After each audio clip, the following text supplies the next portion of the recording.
Boiled egg omelette. ఎక్కడ జూసినా గానీ ఇది చాలా వైరల్ అవుతుంది. వాట్సాప్‌లో, ఇన్‌స్టాలో, ఫేస్‌బుక్‌లో ప్రతి ఒక్క సోషల్ మీడియా పేజ్‌లో దీని గురించి పోస్ట్ జేస్తున్నారు. సో, ఇంత వైరల్ అవుతుంటే నేనెందుకు ట్రై చేయొద్దు జెప్పండి. సో, నా స్టైల్‌లో నేను మీకు ఎక్స్‌ప్లెయిన్ జేస్తాను. వచ్చేయండి.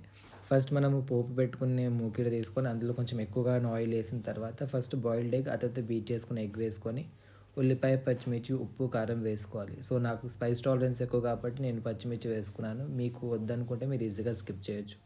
సో, మెయిన్‌గా గుర్తుపెట్టుకోవాల్సింది ఏంటంటే ఎవ్రీ 5 సెకండ్స్‌కి మనం దీన్ని ఫ్లిప్ చేస్తూనే ఉండాలి. లేదంటే అడుగంటిపోతుంది. అండ్ ప్రాపర్‌గా లోపల బాయిల్ గూడా అవ్వదు. సో, మళ్ళీ సేమ్ ప్రాసెస్‌ని రిపీట్ చేయాలి. సేమ్ ఎగ్, ఉల్లిపాయ, పచ్చిమిర్చి, ఉప్పు, కారం వేసిన తర్వాత మళ్ళీ దీన్ని టాస్ చేస్తూ ఫ్రై చేస్తూ ఉండాలి. లాస్ట్‌లో కొంచెం కొత్తిమీర వేసుకొని సర్వ్ చేసుకుంటే next level taste. Easy and simple. మీరు ట్రై చేయండి. మీ ఇంట్లో వాళ్ళకి గూడా టేస్ట్ చేయించండి. ఇదైతే next level must try guys.